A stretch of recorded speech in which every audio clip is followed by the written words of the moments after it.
Ile sofa manu malo tanto li faolo Yesu Cristo. Ne ole kanisia, ne ole antru. Ne ole fo ina ia sauniel fa tanga mo tanto. Amen. Sofa le fa talo fa toi pa ia man bambalu le tato au fa fonga ne fo tu la fiafi. Ne o fe lava o e mo mai ile ne fo fa soa.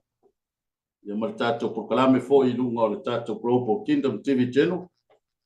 E fatalo fatu ia te utou le nei tu la fiaf sua sunga i whawhenenga mpatua. Ia o ia wharupe o tato tunu. Mai lava ia matua si o ia iti. Whawhelo iantu ia te utou umalawa. Ma loa alfo lau manuia, ma lo fo i le on sai tu mwhaiva e pe o na walau nai. Tulanga fo o tapo inga le nei aso sapati. Ma lo alfa ma lo si le li imlantala lei.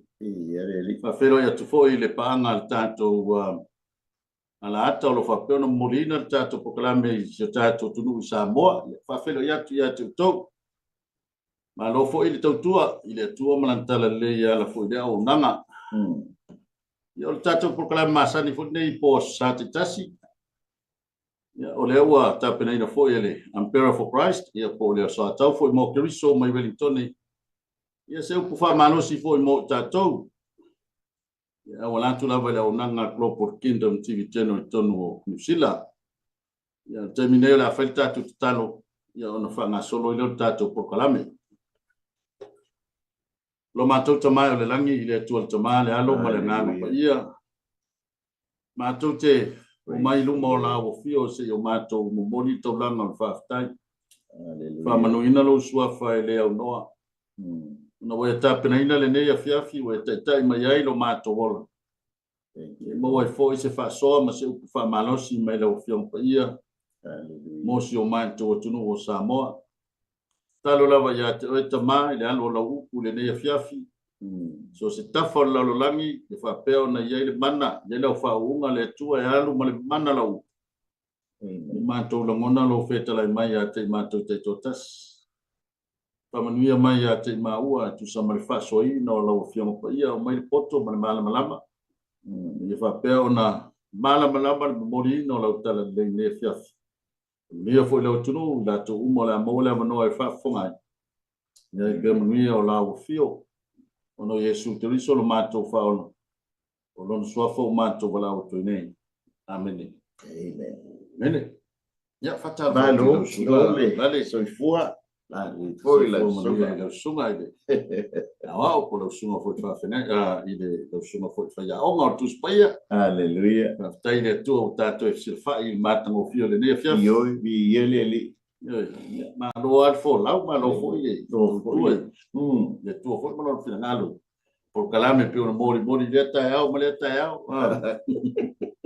Ia po fiafi foi tu langa o le la o ia tupu ia manai o mana vo ngalvenga manai o le manu le tai au fa le ngal ia o lo ile tu al tu Amen. ta tu atu langi ia o ta pena ina le ri ia le tau ia tangata malana ngalvenga ia le tu fa talo fa tu foi ile sunga fa tonu ta tu ala ata le Global Kingdom no sunga Mike Bretta ia fa fila ia tu lo sunga so fa manu malo Yesu le ne fiafta la tato saben vali sina matau pu tape na ina mo tato le ne fiafi. Amen. Fa tu ina le tato savali le ne fiafi e fa pea. O le tufunga poto ua fau ele tua. Amen. O le tufunga poto ua fau ele tua. Tato tu si fai tau e tasi ase fai upu au mai. Fa yesina fa so le ne fiafi. Ia. Mo maile le mo moko nito lo ta petolu. Ia lona fai upu se fulu. O moko ni tolo mta po tolu, ia lona fai upu se fulu. Ia. Pe tau mai le sunga i ia gale tato. Ta pe pena i ne fiafi fa no. E tusa ma le alofa o le atua na foa ina mai i antia. E pei o se autua tu funga e poto. Na o tu le fa mai. O le tasi fo i o lo o antiae. A ia teito tasi mo fa i tiete. E fa pe feo na antiae.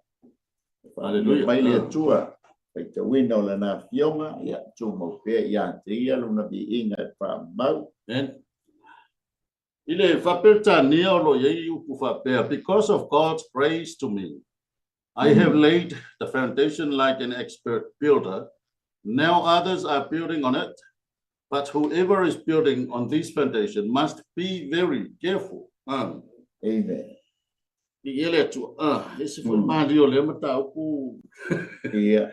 Lau sunga la tu e te tala mai le mta ku le tonu e pe fori mai o lo ia si fa fita uli tonu le kale si e konito. Amen. O lo atangia mai sau no anga Paulo. Na ia fa fanga ina le kale si e swasus. Ia sa o le. Ia. Ia lo na tu fa le nganga e pe sa fa pele ona o le matua fa le nganga. O tangata ai pe ta yane o lea ya tangia mai o lea o lo no fa tu le kale si. Ya lea lava e ola le tangata. Tangata lo tu langa o vai nga ya ma o ai ina tusi lima. Ya ma o fai mai nisi. Biwa fai mai nisi o la to Paulo o la to Apollo. Ia. Ai o lea lava e turi lo ai. Le apostolo fo o Paulo le autu o le fa vai o le kalesia. O Paulo o Apollo. Ia. O la uma o uma. Ai taruai ona ua tupu le faletino le ola o le kalesia. Pio vai ngai o toi fafango o Paulo tu langa o le fa vai o le kalesia. Ele ai se tu silima, ele ai se toi fe vava ya. Ia. Pio le autu le o toi fafango mai ai Paulo. Le la o mafai ona toi au mai ile nei afia. Si tatu toi mata ya. Wa ye fo ile manatu o le mai le fo i tupu tonu e kalesia. Le nei vai tau. Tu ona fa mai Paulo e wana tu se si fa vai rungo fa vai o mon fai. O mon fa tatia. Al fa no ngal na. Ia fo dinga mai wa pe wa fe sai tangata malatu tantonunga. O tusi lima ma o fa sino lima tangata.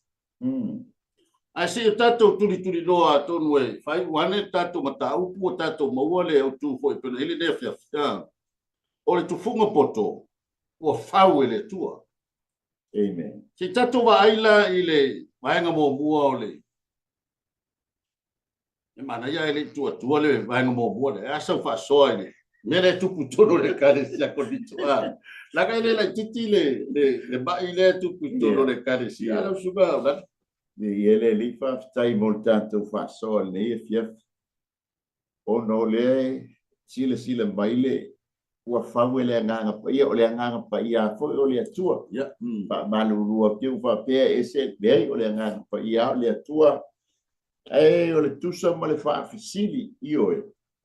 Pe o le kalesia le ua fai fo i ma o nga ya te tatou nei mai tau tatou iai o mea tutupu tonu le kalesia. E o le fa fetai. O le tangata le nei o Paulo. Ia ona ana fa pe oses. Se mo fa pe Paulo. Ele se pule ele kalesia o uma. O le tangata nei o nei ia ainga fa ku le kalesia. Ale mangai ia le bainga o le soni inga Paulo o le fa fitauli. O fa fitauli ale tupu ia kolenit. O le foi o mal vai tau nei. E ia foi que me desse aí le. Ia pela e ta ua. O kusi le família se vai o manco kamba ia pete le pete ale família se o manco kamba Apolo. E ma ngai Apolo e file mu. Ia le pe o me la nga lenga de desi nga lenga tusi mai le apostolo. Ile kalesia e konito se ka mo fai sora au la le tulanga le o besia ia ai ma la ia le ta autu awa o tu funga uma la le totoro le Apolo o Petero ia ma Paulo. Amen. Ai si tato mata atu foi tu sai ma le tato fa so ni fia fi ba yo tu so na te lo ele to fa to ina io to fa to ino to fa tamari wa ile so ngala ngate le si fongo paulo ile vale pa wa sian kala o kere kara go fa la ngana kia ko Ile kara go parking la o ke ko kere la go ka me ke fa ko ai fa fta ile tu o ina fo ile le fa fa mo ye tu na ngalo tato tu fa maru watu ole tu funga poto o fa ele ngana pa ia tanga ila ile vaenga mo mua al fayu. Oro yaisi upu whapea e tusa male lofa o le tua. Na foa ina mai ia te au, mai ia te au. Pei o se au tu o tu funga popoto. Aine. Tusa male lofa o le tua na foa ina mai ia te au. Pei o se au tu o tu funga e poto. O lo ta ua le amatanga o le fayu pule fsuia inga o le o langa o paulo. Na mata mai ele tua e ala ilona lofa tu noa. Na mafu ai o na ata mai faa le nganga paulo. Ina ua talia ina e paulo le lofa tu langa ese o le tua ilona o langa. Na tafe malosi ilona o langa. Ma o le na lofa tu noa na a mata o na fausia o ia e a vea ma apostosi. O le malosi anga le o le nganga pa ia pe o ina feriwa ina le tangata e le nganga pa ia. Amen. O mea lilo, o mea ele mawhaia le tangata e whau e le nganga pa ia. Le winga na le ana wha au tu ele tato mata aupu le nefiafi. O le tu funga poto ua whau e le nganga pa ia. Amen. Amen. Taruai whai mai ina ua pai atu le nā lofa tu noa ia paulo. Manga wai atu iai, na tu ina atu iai e le tua to mai, ma le poto e whainga tau na au sia e nisi tangata. Ma ua ia whao ngā ina ai le upu o le tufunga e poto. E peo na sila fia. O le poto lea e whao ngā ina e paulo. O se whali li unga o le upu e leni o le Sophos. O se upu e whaali ai le malama po o le poto wa na o tangata ata ma mai winga ese. Pei o tangata o ina maua lunga. Pei o scientisti fa filosofia fo mai. Ia ma tangata wa ata ma mai tele. E ave yeile upu le o le Sophos. Po o le tufunga poto. Ia po le poto. E pei o na whao ngā ina e paulo. O le lofa tu nolo ngā lue.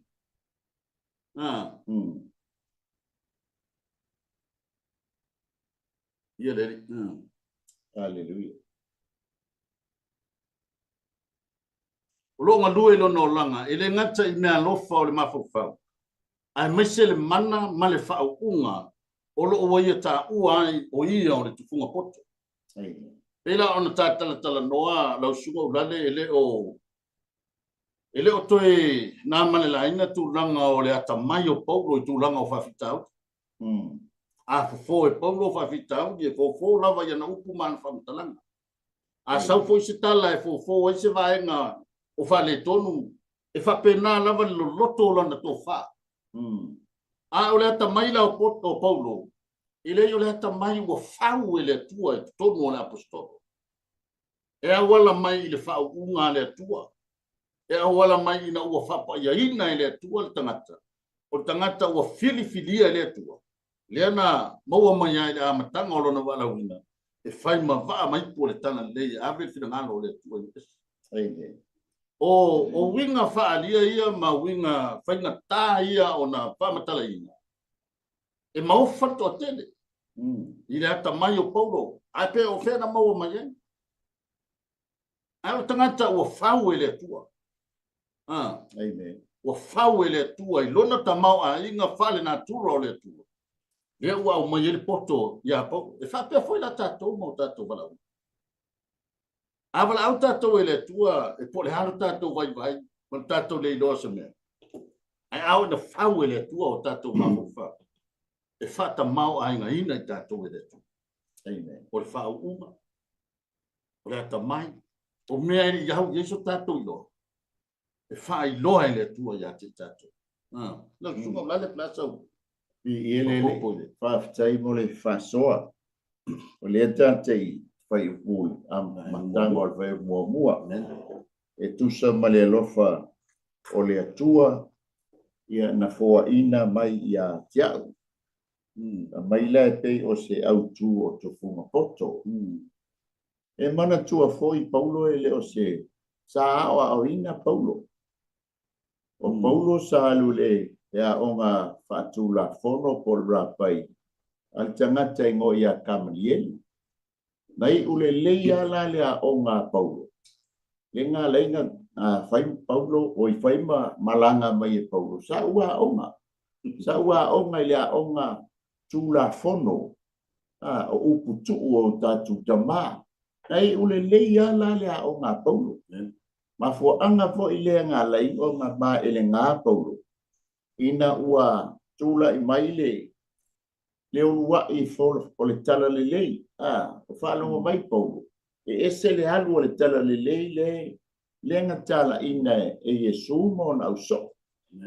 Ma taulia ele i ai Paulo i ole. I te tono le tos furua. Ai o lana alunga pe launa masani e foile. E mataulia la inga ua bala. O i lenga bala awina i ele Yesu Paulo. Ele taimi lenga ba i e whaalinga. So le whaalinga la. Ngā mai ia Paulo. Ngā mai sao ai Yesu.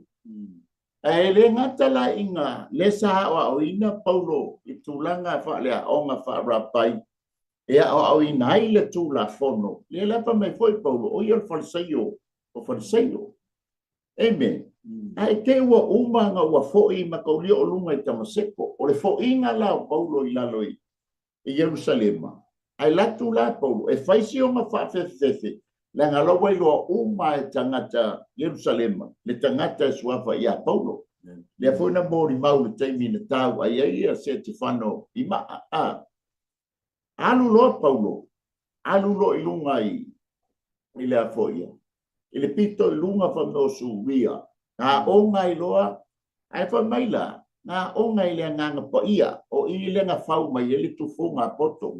Ele nga tol faalinga na ave ia Yesu ia Paulo.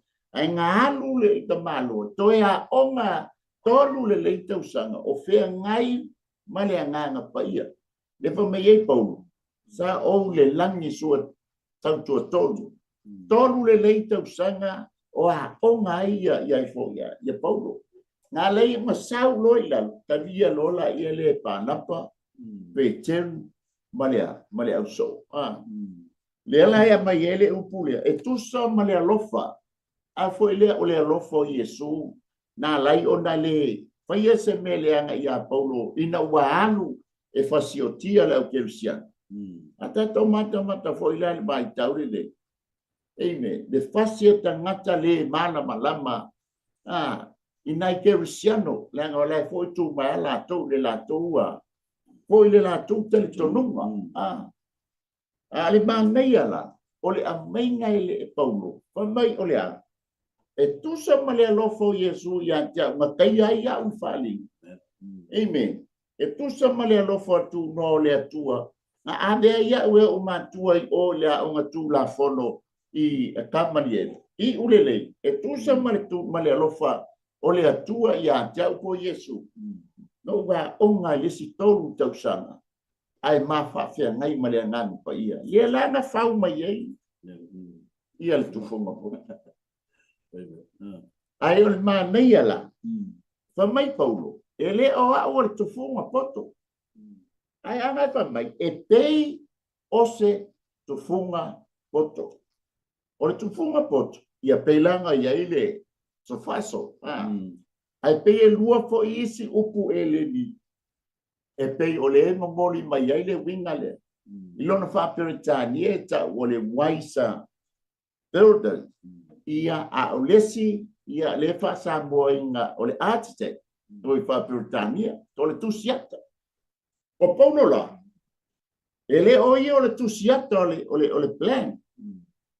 Usa lewa mai e Paulo le illustration el fawino le fale de tau fai ele mele ma mai le Paulo le ai e pe ia ai le o le architect o le fo ia o le plan le atua o le tusita o le tusiata ma le plan na kusi na tusi ele atua Ele o ele o tusia le ato le plan le ato le fale o le plan o le fale o le beaton wanga na ta pena ina ele atua le leva mai e peila amen o se tu funga poto ai o le mela nga mai atu langa le la tale le la tao e bangalo na lua ya singa so ani la Mana yo tu e au i li pele vai nga le e sile mata ngo fio ole nga lu e fa tasir tangata au ona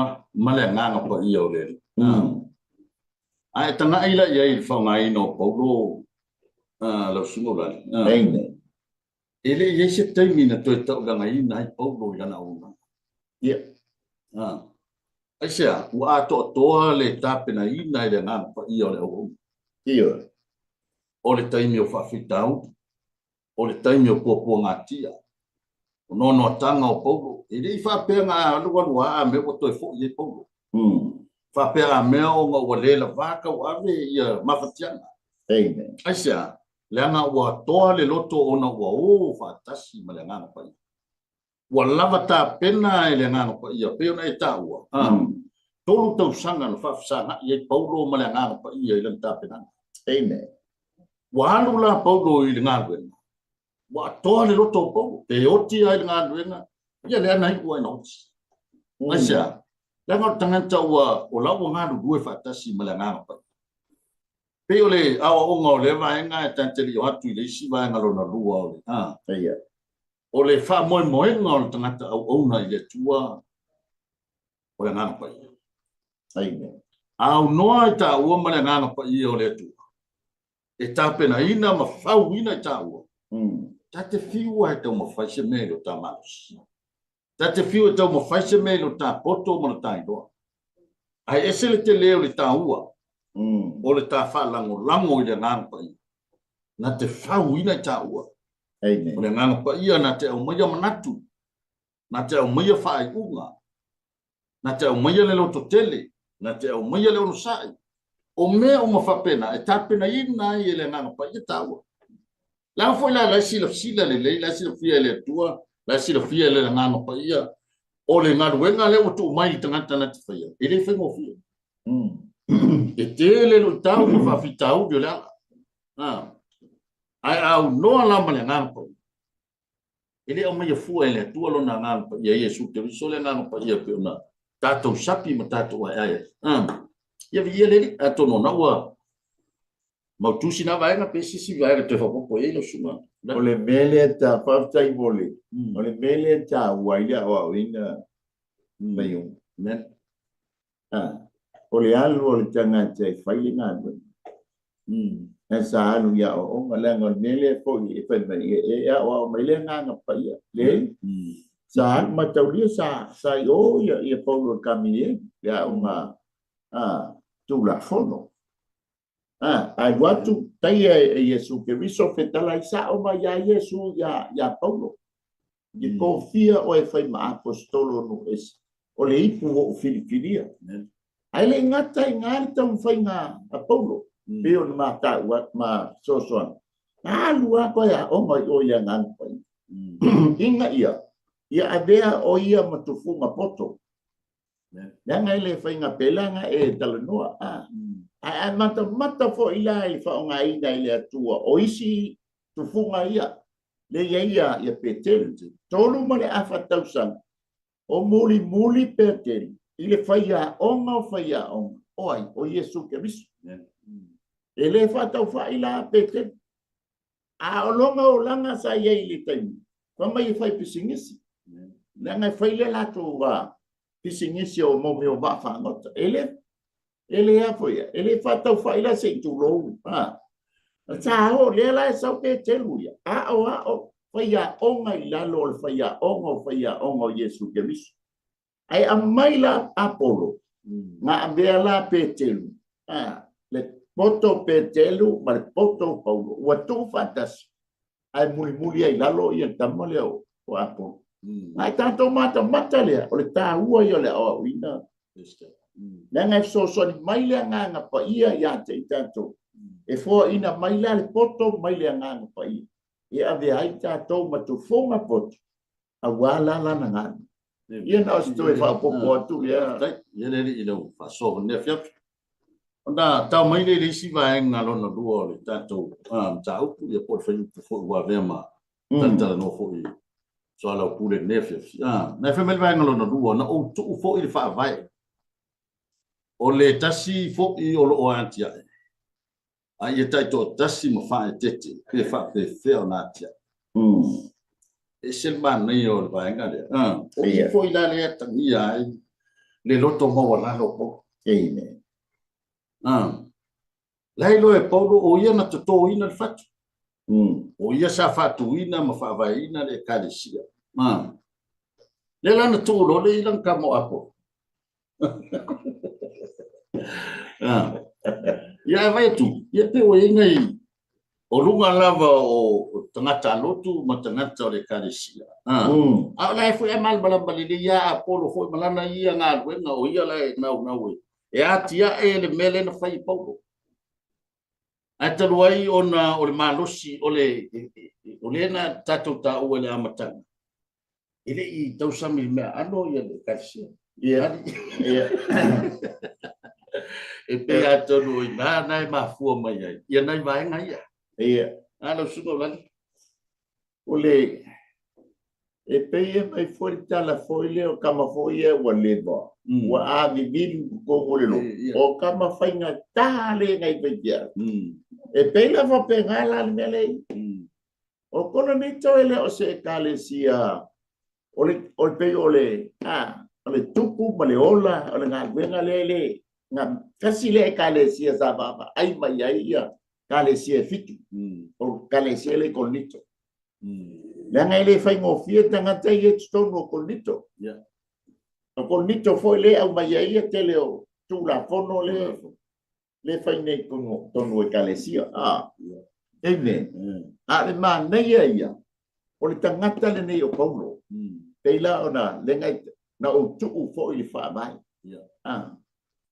e leise si o le winga o le tala paulo e nganga fai mai ai o Yesu wa umo ngata penga inga fa mai o Yesu ala he built the foundation o paulo he lay o lana matau ma patatia le lei i lunga o le fa mai wa uma ona tapenaina Yesu ne leva mai ai paulo kuso nele wai o le blueprint plan le atua le na kukusi le atua le ata tusi le atua le plan mai lo le plan e mai lan plan le wa uma na fa mai tu sa mai ale ya paulo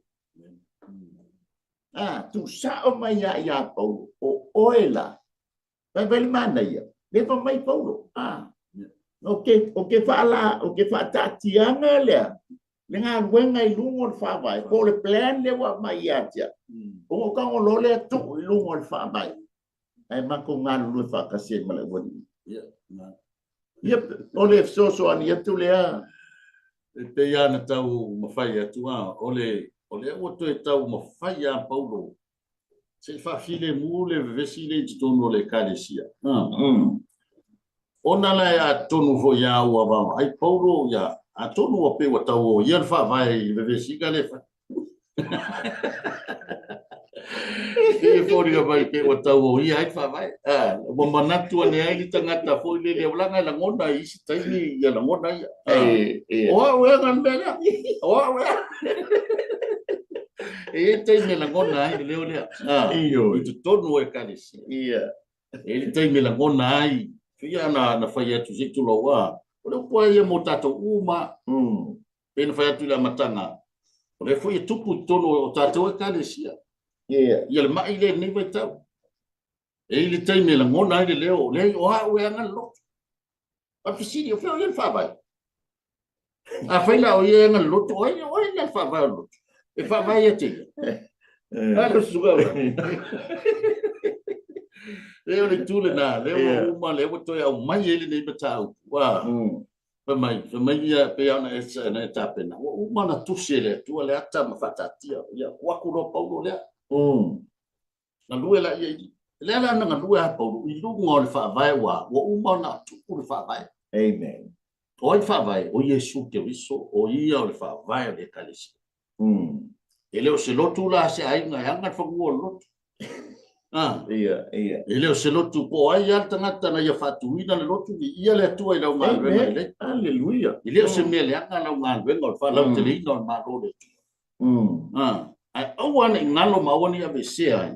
O Yesu ke viso ai o fa vai lotu. Amen. Ma na ia la le o minga le toyo po inga minga po do vai na le. O le o mana tu fa vai. O le tasi ya tia. Ko fia la wacha ele woye. Tatunga venga le faya pas. Amen. Tatunga venga le. Ke ko kyo ya tia e fa vai le.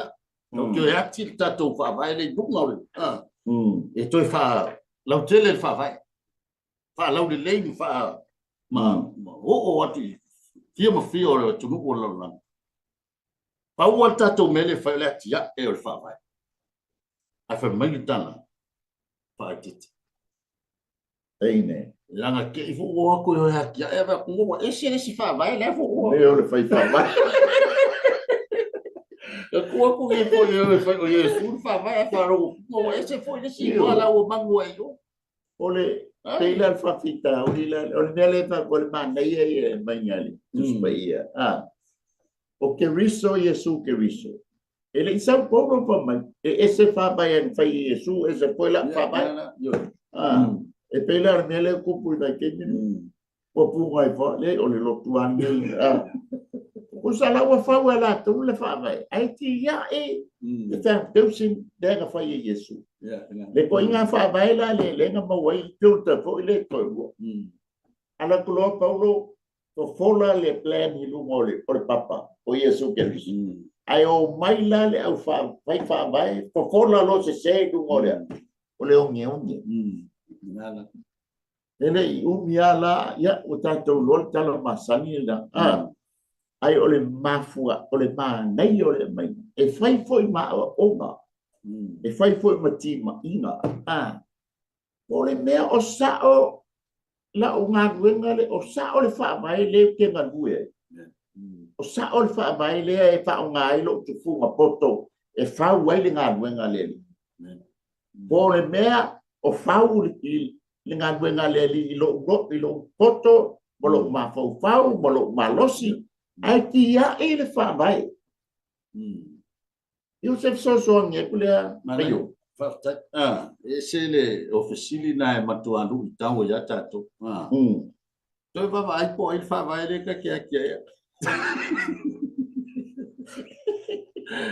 te va vai po le atia eta ua le ngor ta kalesia o atia eta ua lo ta fanua le ai fai na ben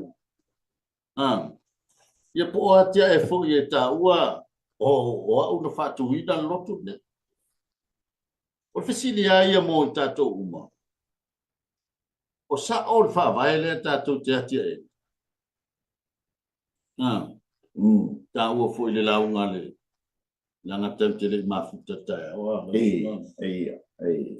ao na saule tu ai on mana yo le wa na tala no ni sunga fa fe na ina to fita ya o ana fu ye kala ye como fa ku yo la notanga Paulo si arbela na tala ye ya na mo mua kango ye le tu kango fa va fa lulu ina fa va o lo ina mata tala fifi lo fa ao na sau ko fonga ya kaua el due po feo ya kafa vai el due la kaua por al mano si ngol fa vai le ya ta on mano ya le la fa lo ke ro no mo inyo makai go fa lo mo fa tala la to le ta ao na sau le tua e lu fa vai Papenala so longona ila o faitau le tusi mata pena mo po kala mele. E ele tai mesiaki mai ele tu. O sa o ta fa vai le ta te fa vai. Ei Le nei. ta te so i pua mo wala fo. Mm. Awalo no winga ai lue mai a maru. Vai mai do le te so ko na kudo. Lo no winga lai e fisigia le malo si ngol fa vai le ta. Ei nei. Ai a fa pe o le ale malo rosio au penga ma tu langa yo o ya ta u upu fai fai. Ai va ai mata ngata la ai. Kai kale ama sau lot. Ono sa ia i popo nga ma maftia. No winga ma fu ma ya. Lai mau wa, lai mau sa di fa vai. Ei nei. Ma no ia fu ia nga venga fai fatasi e popo ma. A popo. Ai fai mais ko ngo popo te yo ia nga popo. Os kamo a poro nga na rotu ya. Era ko fa susu. A oina te fatu. Fatu pele tu. Ei nei. O siri nga mo tanto e siri ia fo tanto. E to ta pena ta wo. Ma to va ai po fa fe mai do ta fa. Ei nei. So e fa popolo sunga prasis vai ngai. O le melenga mai e Paulo va mai Paulo.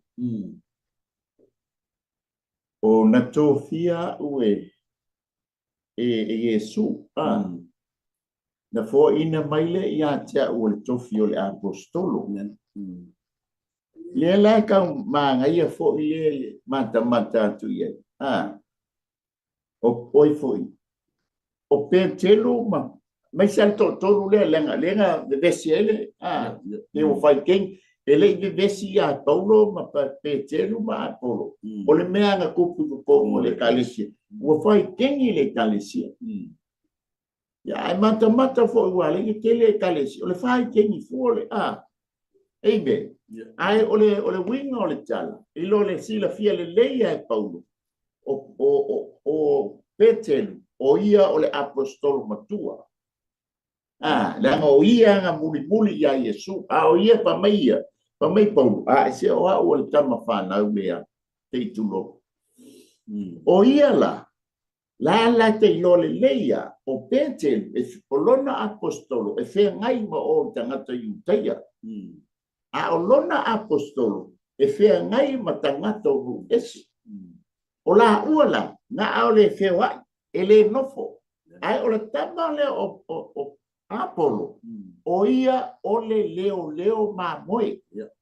The fivefold ministry le. O la sa wala nga bengasto ino Apolo ia. O ia ole va ia ole ekalesia. Amen. O mai petelu pa malosi toyal.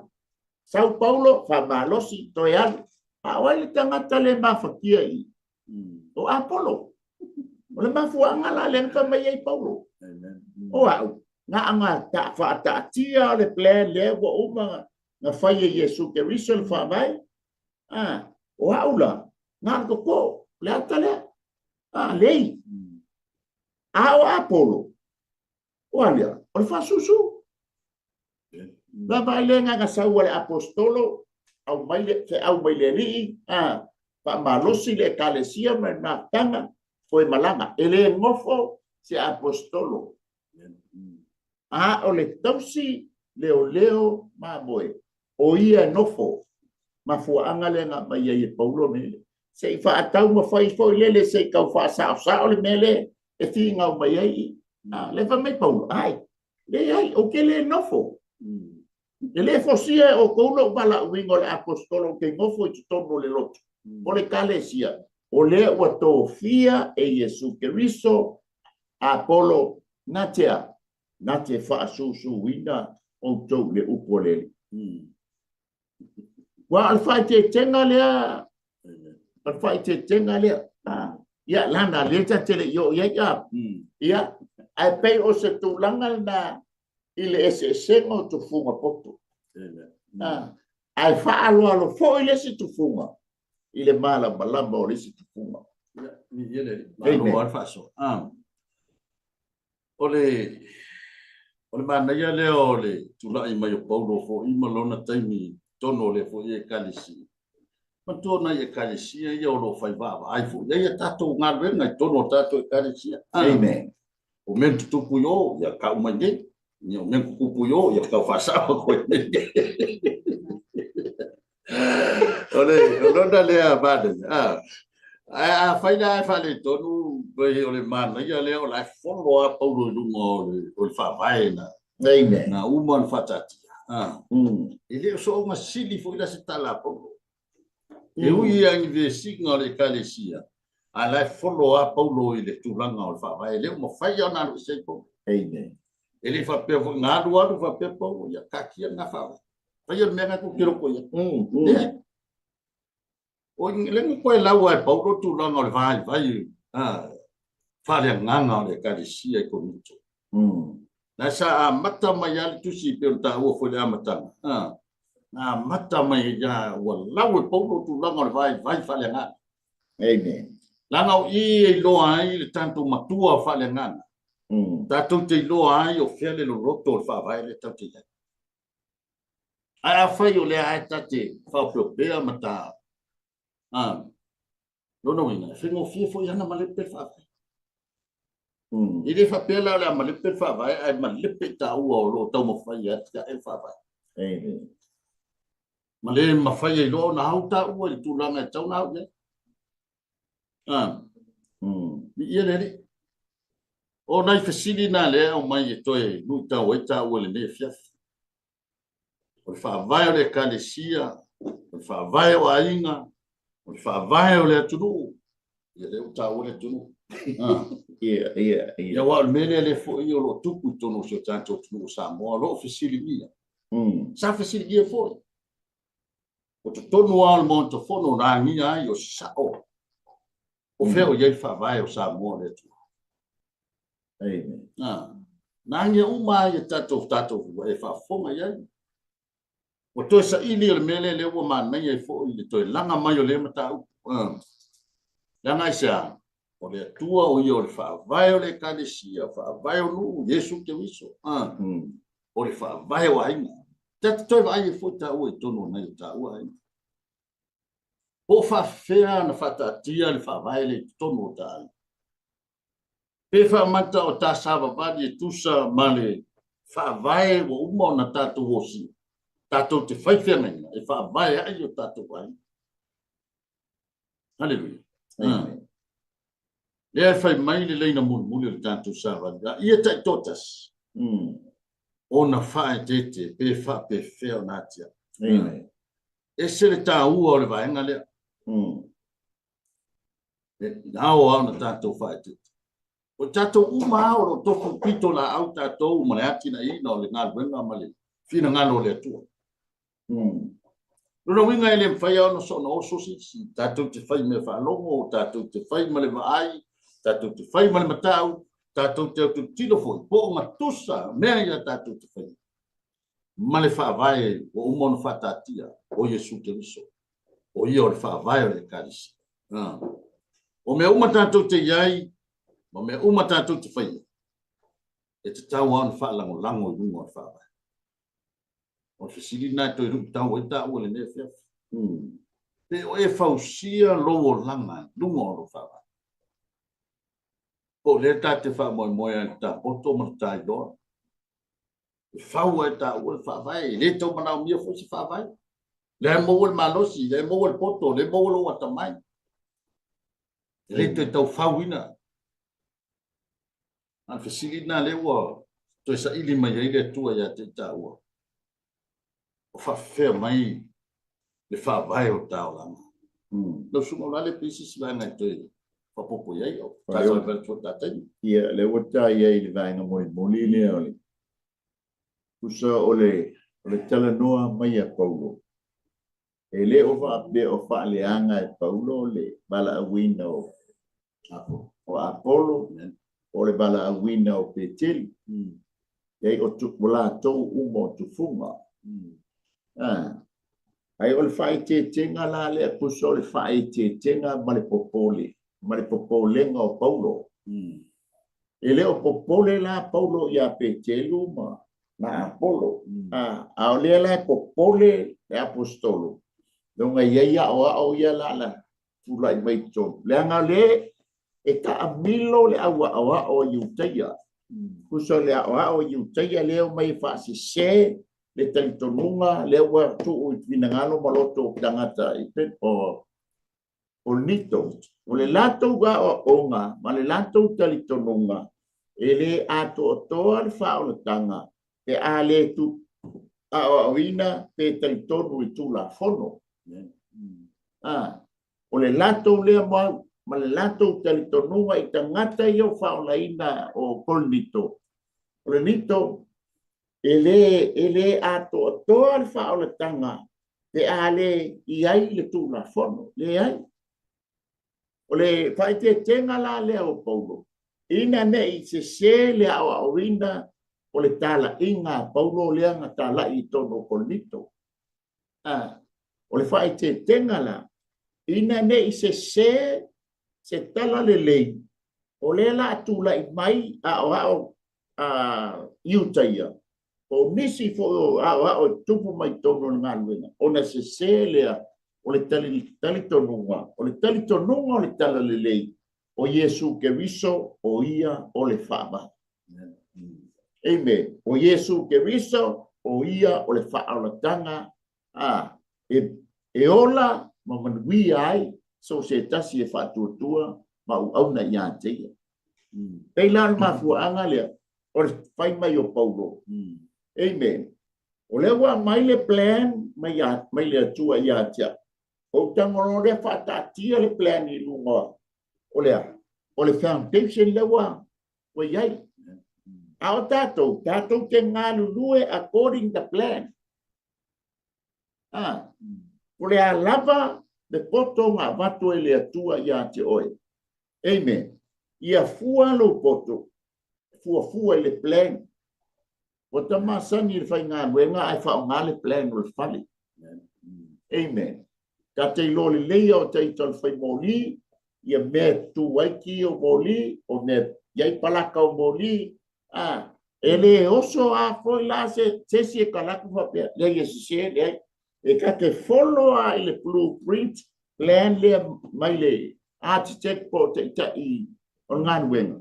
Inga ia saula le architect le por pusiak. Ia po le po mingi fo. E kasia la ko vai e vai le plan ma vai o le vina. Le winga tonu ale o Paulo. Amen. Ia tatou ngā lulue according i le plan le wa mai le atua. Amen. Ai le o le whaia ia i o so tatou manatu. Me la le alenga whai o le kalesia. Tu o le tau whaakole nito. Ia tatou ngā lulue tusa ma le fuafuanga le wa mai le atua. Le wa o fufola atu ia te o tau kole nito. Le tu ai ngā tinae e a tinae. Amen. Ele se ia Petero ele se Apolo. Ele se folo tanga. O le wa mai el plan mai le tua tato woina. Ia oisi. O kia ele plan. Nga lua pa le si kiki ese plan mai lunga fa mai. Ai faua. Ia fua kunga le focus. Ua makua pi o. So e kolole male matuliman. Wale ropo fele ka ki matuliman. Iosef sosoani atu lea. Pe ole tato mata upu nefia. Funga poto o fau ele ngana pai. Tono naua malmalama lau whaafonga le nei tula fia fil tato mata upu. Ia o se savali fo i utapena ina. E o mai e toi tau ai ia tau o tangata tia e ngā renga le i malona fina ngana. Tofua le tangata marivaenga o loa tia e ai. Le fatala le fo ila ia le au mai ngal tuspa ia por savali e toi fangu wai taua. Amen. Langa na ya po e polo mo le mauti no mo le mala. Tau fo ia te tau o natia. Tau na ta fa te. Ai vi ele tua ele soifua o na o ila tou ia po funga fo i o tatu tata no ia le fia. O mai fo ini fa malu si au me se fo ni lu tau mo tato. So fisili an tangata ia. O a mai le tato ngā ruenga o le ati na ina po le ati a ina. O le fa vai o mon tapene. O ta folo fo ila le plane pe o na fatatia. o le mea uta nau e whai lo tai loa ma le tai tamai. A se lui tau sa vali le nei fiafi. A whai lava e te loa e le i. Gai se lua maafutanga e te le i lua osi fea ngai ngā mali wha vai lea o whaatala no ina le fiafi. Amen. Ia o se te au tau mo musu lava al por kalame ma le tua lalo por kalame ia te oe le uso por tua fine por tamā por tina. O ai lava se tasi o whafo mai. O pua ia le atua iai lona mafua. Amen. Tono fina ngano le atua e te toi tangai. Toi vavai po sa o le whaavai na o lo e o onga ne. A le whaavai o le upo le atua peno e nea fiafi. O Yesu Kiriso. O le whaavai lea o le kanisi. E lea ia se isi whaavai. E lea ia se isi whaavai. Le la o toi au mai e savali mo i ta ua, savali mo oe e whaamanu. Au fo ia tea. A whaia te sira fia. Ele whaia se lua osi ngā whengai ngā mai Yesu Kiriso o ia o le whaavai o le kanisi. Pamata ele o loa fiafile ne.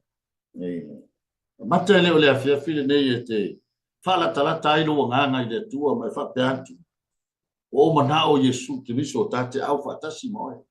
Amen. Ia o na o ina i le nganga pa ia Paulo. Whape nafo i le tapenanga le nganga pa ia o tapena. E whawoi oe le ne fiafi, whawoi ko ia. Hallelujah. E le tu au no hina la ele tu oe. O le taimi e te sawai ma e whamaua lalo lo roto. Ma o fotu lo langa i le tua e vea se tasi. O e whau rono fina ngalo. O e fesoa soani e atia e le whaavai o le kalesi. O le fiafi le nei. Nā tuele nei o vanoa. Ia pia whai se tasi o whaafonga mai le tātou pokalami. Ia ua maua le nei o vanoa mātango fi. Ia e mate fia e whai te talo o whaatanga mo. Amen. Talo lea te lua osi fia ngai ngai mai Yesu Kiriso. Mai whape antu Yesu o le aso le nei ma le fiafi le nei. O le a ofo ina tuai lo wola mo. Ia whaila o na o e tapena e whai te talo le whaotanga. Ma e talia e lo loto Yesu Kiriso e vea mani i whaola le nei fia. Io le ama whaia se talo. Ia e te whate tai mai ai. Ia o lau lea te talo ma lau lea tau tinonga. E ofo ina tuai oe mo Yesu le nei fia. La tatou. I fo matalo whate tai me po tatou talo. Yesu Kiriso e le le ola. Yesu Kiriso e le ola. O whalongo i lo whetala i mai ala i le ngana pa ia le nei fia. O whanongo lo whetala i mai ala i le ngana pa ia le fia. O i loa lo walofa moa. Wo loa lo walofa moa. Ina ia awane i o whano. Ia awane i o whano. Awa wa umone e tāpena ina le whaotanga moa.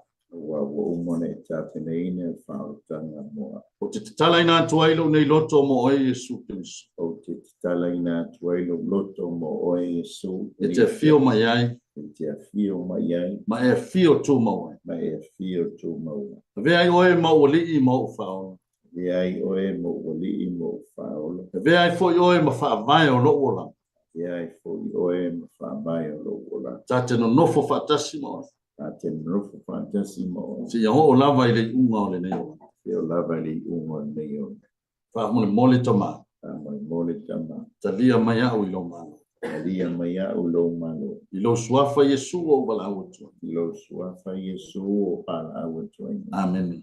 Amen. Amen. E a whaia tano e whamanuia ia te oe lena. Ta lia le whaatanga le fiafi. Lo mātou tamai o le langi. Hallelujah. O e whaafonga le nei a fiafi o ai lava sa tu musu atu la te talo. O lana lea tau tinonga ia te oe lo mātou utua. E ta lia ai la ua fio Yesu Kiriso e vea mani i whaola i lona soipu. Ta talo i la ua fio. Ia whapeo na sapaia e lo wanganga pa ia. Ma tāpena ina ai lona o langa lea i e whaima se tasi o au mea whai ngā duene. O le ani mea lofa o ani vala au e te sila fia e whao mai nei. Ia whaia lava lofi na ngalo le tua lo mātou. Hallelujah. Ta i la ua fio i o nala uma. Thank you, Ia Lord. awa nei toi mānu e lua i whai ngā le li o le nei lalo. Hallelujah. Ina ua whaavai lona o langa i ate o Yesu. Ia lava o e ta mai whaavai. Ta Yesu. Amen. Amen. tuna tu sunga ya lale e foi na vai ngai fa march au ya oi le fiafi ia na duenga ya tina e ai pe a fafangu ai pe fau fau ai fo lo so fua a ke visiano ileli amen sa ui mai fo i am fa ta uina ia ma fo anga fo ile ele e tu ma wai lu ngol fa mai haleluia mo pai tau lo tu ia o le fai tauina o lana fionga o le fetalai mai le o le anganga pa ia ia ti oe o le lua so ta inga le maleli e ala le fetalai mai o le anganga o le fai tauina o lana fionga lua o talo o lau mea tō tino la le fai o lau te talo o lau tala noa lea ia te o na mātala noa atu ia ti oe ni e fiaf ai te tala noa i lau tamā Yesu Keriso ia pole anganga pa ia foi ia e feso soani mai i lo tau fai amen e ele fa manyanga le tangata na te manu malo ina se nganga pe tai se nganga mo Yesu e pe ona etalia ina le fia fa mai tala tus pa ia la tu te mo le pale o le on amen au mai te me bala au mai Yesu lo soi fu mo tanto vol Tato wole e o komiki ala o ele na italia nei Yesu e me mali in faula. E te tato te sawa i le ola e wha ambau ina ua tato talia Yesu Keriso e whai mali i ma faula. Ma wai lole o lo pale. Pale o le oli. Ia i le taimi tato te sahafu wha ia i le tau sa maanga le tamai na moe. Ia a whai fo ngawa i tal whai fi awa sa ia ia ngai ke va foi la le ai le alu ma ai la si ka le si te an ia ka le si o lo o wi nai le u po le tu fa ia ngai nai le u po le tu ale nga ko fo ia fa fi au ngai ke fa to ese ia ia lu nga lu fa ta si le wa lata to e fi o mai o le amen tal tonu sa mo le tanto a so ataunga mo ke riso le ia fiafi o le foi se leo o le tau te mali i lau whaafonga anga sa moa ia e motua atu na a o le moto a o le au o nanga aua ni whano oe aua ni whano i tātou ai a tātou maua le ola e wha mau o whaafta iatu i le pulenga le LCTV ia aua foi le wha salawina o le nei au o nanga ia o le mātou stalo ia maua nganga wha o leina nganga wha amalo sia nganga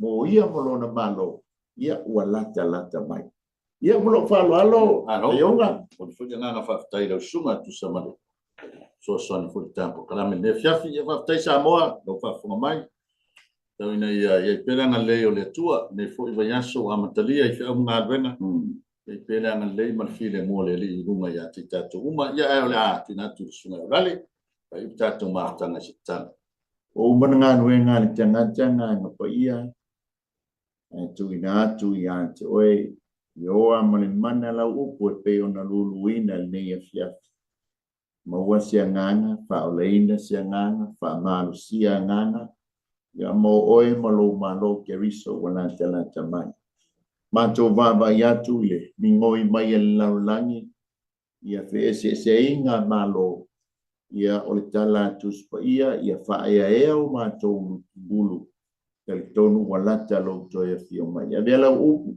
to e fan to e fa manatu ya te mato we fight to alo to e fio mai Yesu pa mia ya Samoa pa mia ya te mato to mau ya to e vi ingona o Yesu amen amen ya ne fiafi ya sifua mia va sai fua